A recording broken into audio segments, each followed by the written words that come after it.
Hi, welcome to Beyond Politics. I'm Catherine Clark. Yukon Senator Dan Lang was born in Dawson Creek, British Columbia, but he moved to Whitehorse at the age of 10 with his family, and he truly is a Yukoner through and through. Lang decided to run for a seat on the legislature at quite a young age, and he served 5 terms in the legislature before leaving for the private sector. Then he received a phone call from the Prime Minister to join the Senate, which he did. Dan Lang joins me now to talk about life beyond politics.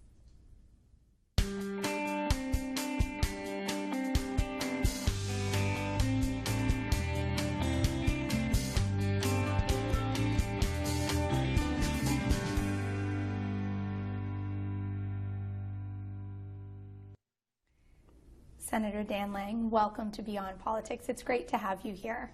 Well, it's a pleasure to be here.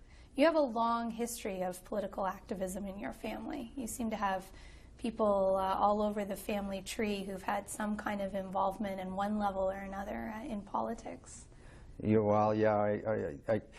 Some people would maybe say it's genetics, and probably to some degree that's correct. I've ever since my family, especially on my dad's side, immigrated from Scotland. They have all been involved in one manner or another, the various generations in the political system. For an example, in St. Thomas, my great-great-grandfather was a Reeve. 2 of his sons, who is my grandfather, obviously, he was a MLA in Alberta, mayor of Medicine Hat. Wow. His brother was an MP in Timmins, Ontario for 20 years. And then I have on the other side of the family, related to me, was Senator Dan Lang from Ontario. So right. That was another side of the family. And then my brother was in the Territorial Legislature for almost 10 years. And of course, I did almost 20 years in the Territorial Legislature. Isn't that something? Yeah. Do you think it's just, you talked about it being genetics, but is it also just the way that the family functioned? Were you people who talked about politics at the dinner table, or was it just an activism that your parents encouraged? What was it? I think that there's a lot to be said about that. We were very fortunate in Mom and Dad that they were very well educated. They took an interest in politics, although neither one of them was involved in the political process, like my twin brother and myself and my grandfather. But obviously, my dad specifically was very interested because his dad had been an MLA and a mayor of Medicine Hat for many years. So, yes, I would say that it gives you an understanding of the importance of public life and the importance of how it can affect you. And then everything goes from there, I think. That's important, the aspect of how it can affect you, because most people get into public life because they want to make a difference in their community, or there's something they're upset about that they want to change. And yet, if you don't have that background knowledge about politics, sometimes it can be tougher to adjust to it because you don't realize what an effect it has on your personal life or on your family life or just on your regular everyday to-day I don't think anyone really does know how it's going to affect your personal life until you're actually involved. And I was, as you know, I was elected very young. I was 25 when I was elected, and just newly married. And I didn't really know how that was going to affect me on my day-to-day life.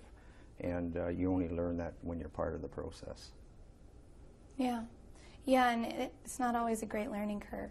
Well, it's always a big learning curve. It's not always a great experience. I mean, it takes a real adjustment. It takes a real adjustment, but, I think it goes back to the individual and the personality of the individual. And in my case, I'm very outgoing. I love being around people. I'm really interested in what people do, genuinely interested. And I found that aspect of the adjustment, I found that not to be a problem for me personally. Now, some other people do have problems. Yeah. But it goes back once again to the individual. And I look back in my political career back in Yukon, and I can honestly say that I wouldn't have traded it for the world. Sure. So let's take a few steps back. You were not born in the Yukon. You were born in Dawson Creek. That's correct. In British Columbia. And how did you get up to Whitehorse then? Well, it's a long story, but as I said, I referred to my parents earlier, and we were very, very poor, and And my dad and my mother, specifically my dad, all of a sudden one day woke up and said, look, I've got to improve the conditions for my family. And that's what he did. We lived in a trailer for my first 17 years of my life. Did you yeah, really? in a mobile home. In Dawson? No, we went to Dawson Creek 1 year. In fact, we went to 5 different schools in 1 year. Wow. And in Alberta. But there was a power project, a hydro, that was being built in Yukon, which is in Whitehorse. And my dad had a job with pool construction. And so he moved the family up with the truck and the trailer. And that's how we came to Yukon. He worked on the first major hydro project in Yukon. How big was the family? Well, I have a twin brother and 2 Yeah. sisters, and of course my mom and dad. Okay. Moving around as a kid, it must have been tricky. I mean, I think any kid who's had to move a bit understands that it's not a lot of fun to have to go to new schools and make new friends. Were you more adept at it than Well, most? by the time, Catherine, by the time you get to your 5th school, you're pretty adept Yeah. in 1 year. So in that respect, but you know, we were very, very fortunate. We had 2 loving parents. Yes. And, you know, and of course, then we had each other. Right. You know, I had my twin brother and Sure. my 2 sisters, and life was an adventure. You know, I just tell you a story about that. Is that my mother, you know, she made a lot of our clothes at that period of our life, and whatever, and. We didn't really pay much attention, obviously, we were very young, but I remember having a birthday party, and all the kids around the area came, and it was a success. We were very happy about our birthday party, and Mother was too. I'll never forget this. One of our friends at the end of the party said, boy, you had a good birthday party for poor people. I didn't know we were poor. And that's something. Yeah, Did you take offense? No, well, I remember it, so obviously it stood out. But once again, we had a family structure there and we had a dad that was going to work 12 hours a day, 7 days a week. We had a mother who mothered us. She was a nurse. We were just very, very fortunate. Yeah. Have you always been the person who's interested in talking to other people and knowing what people like to do or choose to do with their lives? Or do you think that how you are today and the personality that you have was shaped by that experience of moving around a lot and well, I think it was. having to introduce I think yourself? it was shaped in part by that, but you know, you're shaped by your personality too, and your economic circumstances. Yeah. I mean, I played a lot of hockey in my day, and my dad was not. My folks, they were not really interested in sports. They did not grow up in that type of atmosphere. But I fell in love with the national game, and I remember I had to buy my own skates. So I had a paper route, and I sold Regal cards, and I can tell you, when I got my $50 pair of tacks, that was a big day. I bet it was. And I paid for them, You and did I take valued care. them and treasured them, and so it makes you that much of a better person, and teaches you also how to work. You know, it's one thing to say to go to work, but you know, you have to learn how to work. And you learn how to work because you have to go out to work, economics dictated, but also at the same time, you learn what it is to be there to pick up the newspapers at a certain time in order to be able to get to your paper route. Those are all. It doesn't sound like it's important, but they are important aspects of learning how to go and do a job. So you moved to Whitehorse at 17 then, is that right? Or No. I would have been 10. You were 10. Okay. Yeah. So what were your first impressions? Was it very different from where you Oh, been? it was just another town to us. It was a very small town. It would Yeah. have been maybe, I don't know, in Whitehorse at that time, there might have been 5,000 people. Wow, that And is small. It was a small little Yeah. town, and we got there just about the time that there was an Army base and an Air Force base there, and the Army base was, the Air Force base was in the process of closing down, and then the Army base did shortly thereafter. So the economic fallout from that obviously had an effect in the community and throughout Yukon. I was very fortunate. I was, you know, came to a frontier area of Canada. Yeah. As a young child, Right. and able to grow and help it develop over a period of time. I mean, I've lived through some very amazing political developments, and it was one of the players in helping direct and helping Yukon move in certain directions.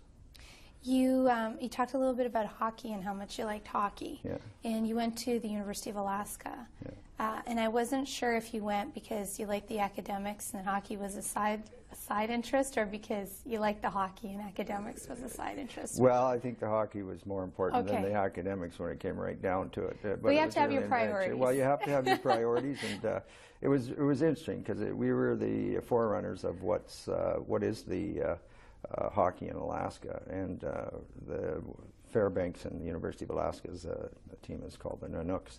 And they're still playing, obviously, but they're playing in the NCAA now. They're playing top American hockey, Right. mostly Canadians, incidentally, even today, Interesting. in good part. Is that right? Eh? Yes, Yeah. and but we were there at the development stages of their program, and you know, in 50 years, you look at Alaska. I can remember the first time we went up there. We were kids out of the Whitehorse. I think we were playing juvenile hockey.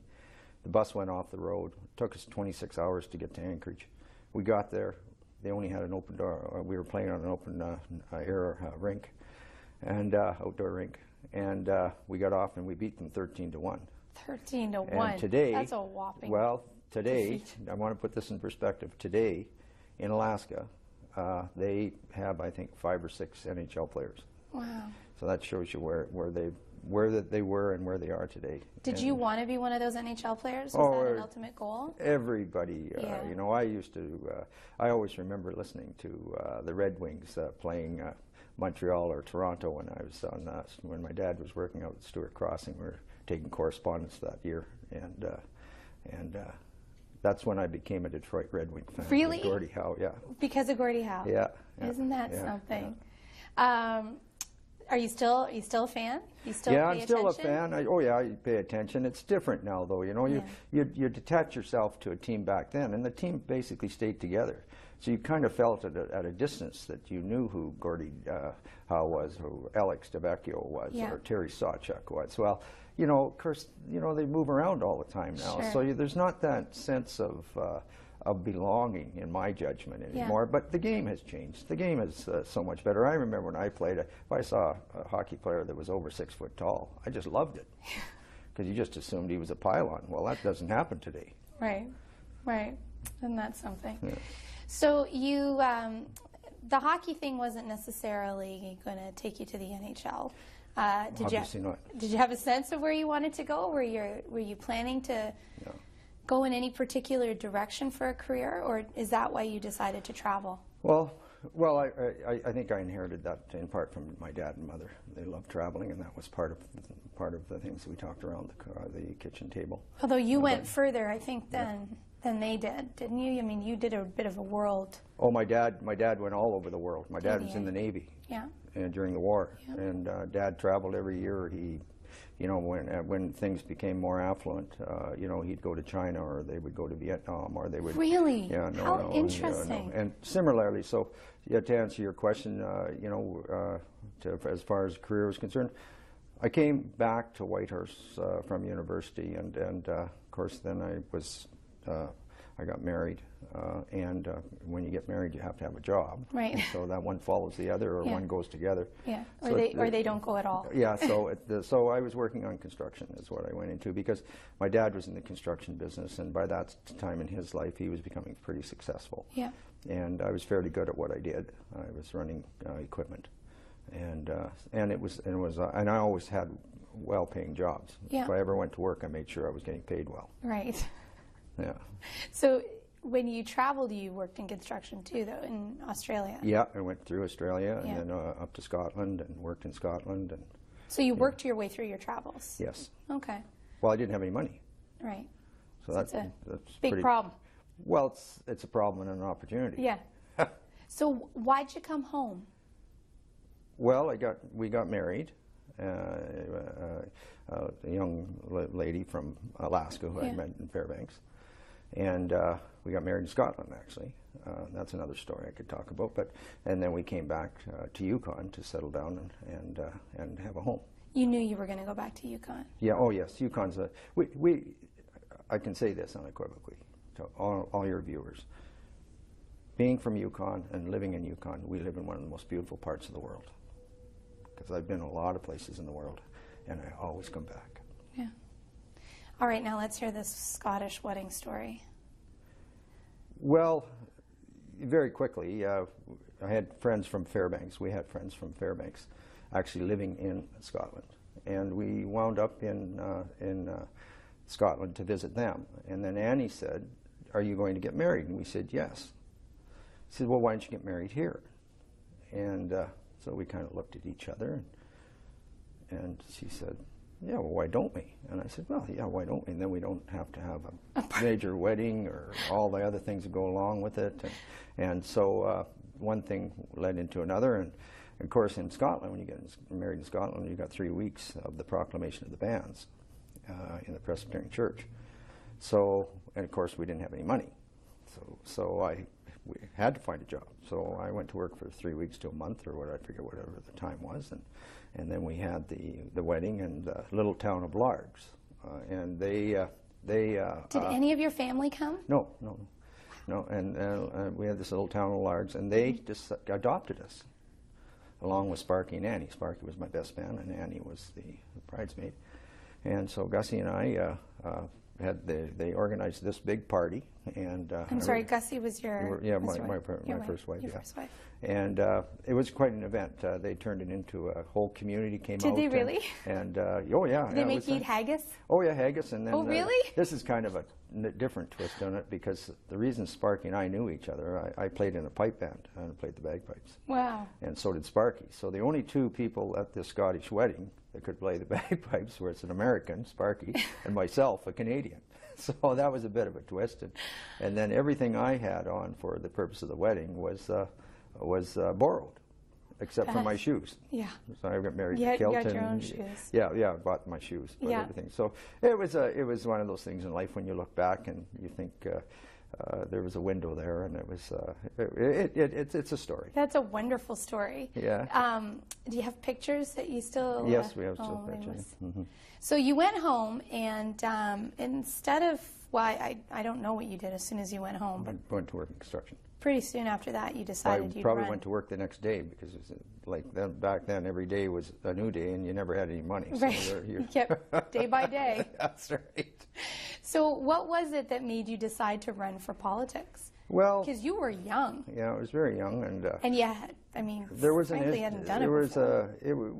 Like I say, I've had the opportunity of living in a very interesting time, because the question of Aboriginal title and Aboriginal rights came up, and there was a... Do you mean as a general discussion? Yeah, as a general discussion, and there was many of us who grew up in the Yukon. Yukon's my home. And the federal government was taking the attitude that those that weren't First Nation were basically visitors to Yukon. Well, we didn't view ourselves that way. We viewed ourselves, that's our home. Right. I played hockey with all the Native leaders. I mean, we grew up together, went to school together. And we were having no voice at all. The federal government was going to tell us how to live, and they knew better. So a number of us got involved, and there was some First Nations involved with the kind of the cause that we brought forward, because we felt there had to be a voice from us that lived in Yukon in respect to understanding just exactly what the government of Canada was doing, and also to get our voice there. And through a series of events, I became the spokesperson. And I remember days when I had no experience in public speaking, and I would go and I'd have a meeting. I'd go to Haines Junction expecting to see 4, 5, 6 people, and we'd have 150 people come out to a meeting. And wow. I don't know why they listened to me, because I remember I was so nervous I'd talk really fast. Maybe that's why they were listening. They were trying to keep up with what you were saying. That's right. So it became quite a, over time, at the end of the day, people definitely knew who I was. I had no political aspirations. In fact, I didn't even know where the Territorial Council was. I mean, I was busy working on construction. All I knew was about government is that I paid a lot of money in it every month to them for income tax, right. And I knew where to buy my license plates. Yeah. And so people started to come to me and say, look, would you run for Territorial Council, which was then that's what it was called back then. And I said, oh, there's an election? So to make to shorten the story, I did finally agree that I would run. and we had a group of people. It was back then, you know, and some of these people have passed on, which is, you know, time takes its course. But we had such good people. It was a blue-collar area that I represented, and we were very, very fortunate. We didn't have a clue how to run an election. So how'd you win? Well, I just went door to door, and you know, you Were pass people out flyers. friendly to you? Oh yeah, you pass out flyers, and then I remember. No one said you're too young or you're too. Well, there was an editorial the night before that looking at that basically the gist of the editorial was that, you know, I wasn't going to win, and but they would like to think young people like myself would stay politically involved in that and whatever, and fortunate for me that prediction wasn't true, and we actually had the largest mandate of any member that was elected that year. Isn't that something? Yeah. So obviously our story resonated, Yeah. and the positions that we were taking resonated. But you also stayed in it. I mean, you managed to stay elected for a long time. 5 terms. 5 terms. Yeah. 4 or 5 year terms? How many Well, terms? there was a way. There were 4-year terms. We had 1 or 2 that was 3.5 years because elections were called. Yes, I was. You know, once again, I'm very fortunate because I really liked what I did. Yeah. And if you like what you do, it's not a job. It's kind of funny how you fall experience. into things, though, isn't it? I Well, mean, there was that some- was yeah. falling into a life, Yeah. a career. Unbeknownst to me, Exactly. Because you never know how long it's going to last. Right. You know, I was a minute, and you know, I was involved in helping to create party politics and the Yes. devolution of Yukon, Yeah. and to where it is today, and the foundations that we created back then. It was quite something to be involved in that. We didn't really realize it when we were doing it. We did it because of how events were coming up were in Yukon at Yeah. the time. But when I look back on it, I was very, very fortunate to be part of that. When you left politics, you went into real estate. Yes. In Whitehorse. Yeah.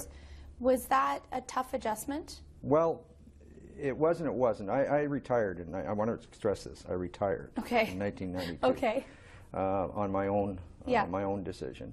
And Just because you'd had enough? yeah, I thought think it was- people were a little tired of me, and maybe I was tired of them. Yeah. I don't know, but I had the time. I was tired, and I felt that I had accomplished enough. It was almost 20 years, just under 19 years that I was there, and so I didn't realize knowing so many people meant that you could make money. Okay. So I get into real estate, Sure. and the first year I'm the top salesman. Interesting, because you got this whole network of contacts. Yeah. Plus, probably people felt they could trust you. Yeah, well, I'm assuming that's the case. Yeah. But, so I had you know, I was in real estate, and I had a wonderful career. I mean, and once again, it was all people. Right. And it's all hard work, too. Yeah. You know, work. Well, and you know, the interesting thing about real estate and politics is probably that the schedules are a bit similar. I mean, you're 7 days a week. 7 days a week and nights, and As you well know, growing yeah. up in a political family. yeah, I mean, it's busy, so it wouldn't have been that much of an adjustment for you in terms of the schedule of things. Not at all. Mentally, was it a different? Was it an enjoyable pace for you? Yeah, it was enjoyable because it was a mental adjustment, because all of a sudden you're not important anymore. Yeah. So that important in the context of I get it. Of the community, Right. But it, you know, so there's a bit of an adjustment there Yeah. in respect to it, and in some ways it's a godsend, because then you don't have to go out that night to an event.